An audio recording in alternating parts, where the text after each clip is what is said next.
Imagine a king so powerful he could bend religion itself to his will.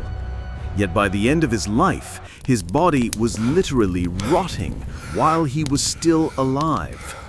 A ruler who feasted like a god but smelled like death. A man whose paranoia filled his castles with spies, secret tunnels, and guards watching him sleep. And when he finally died, his coffin exploded in front of everyone.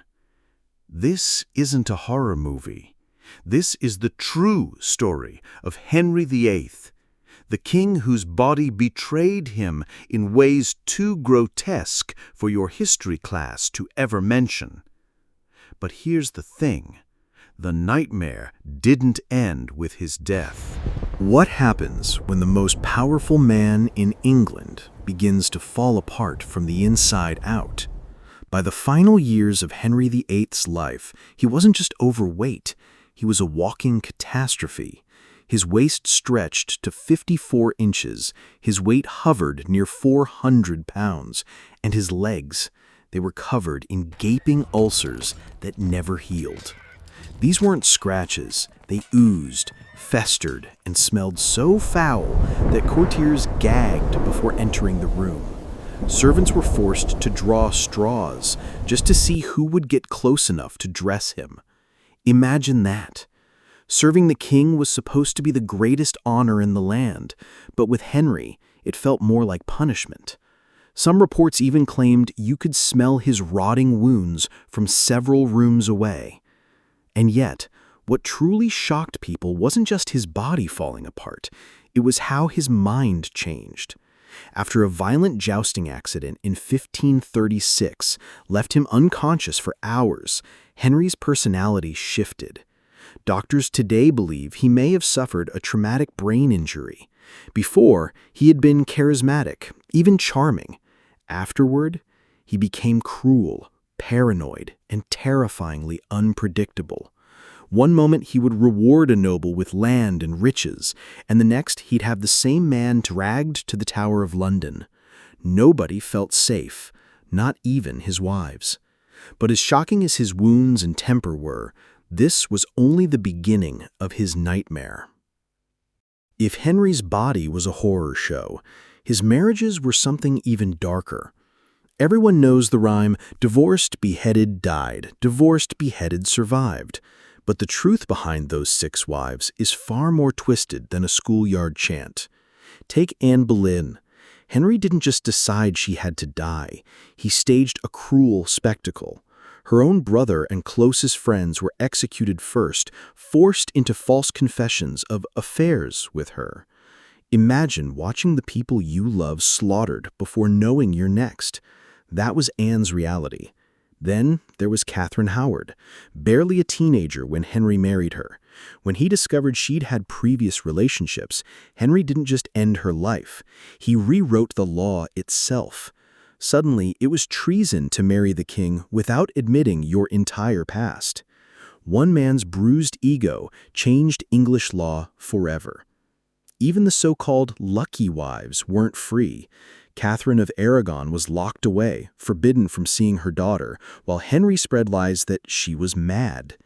Anne of Cleves agreed to pretend her marriage never happened, thanking him for the privilege of not being killed. And Jane Seymour? She died giving Henry a son, and within 9 days, he was already hunting for her replacement.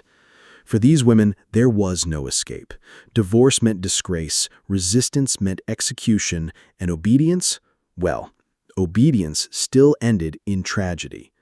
But if his cruelty at home was unbearable, wait until you hear what his appetite was doing to him behind closed doors.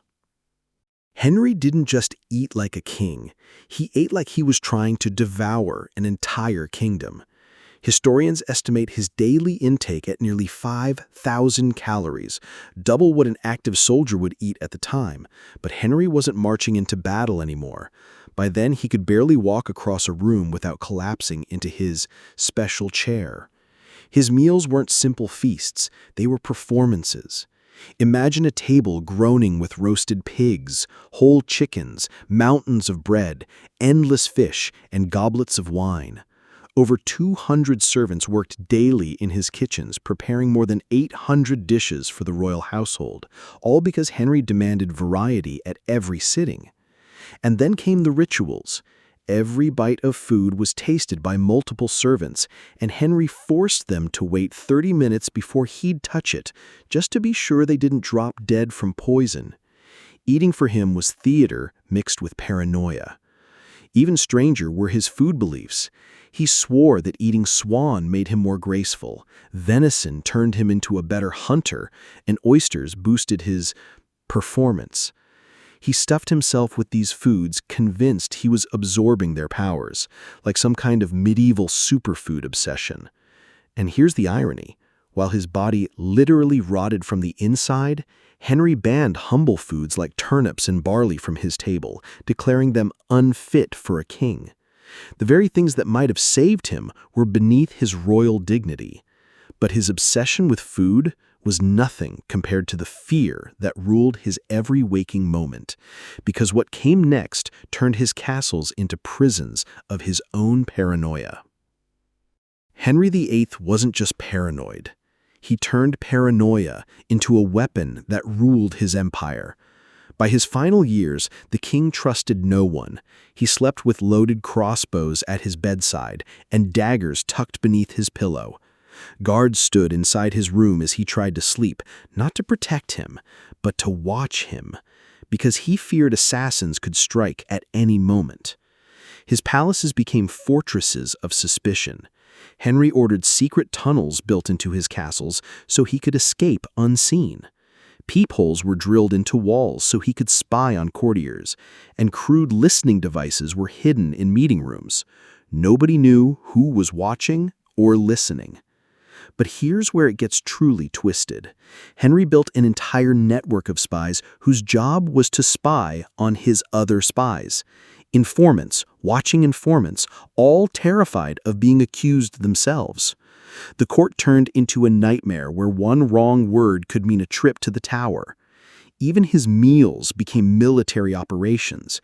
Kitchens were sealed under guard. Spices, salt, even water had to be tested before reaching his plate. And he was so consumed by fear that he even placed his own daughters, Mary and Elizabeth, under surveillance, as if children plotting against him were his greatest threat. The paranoia infected everyone.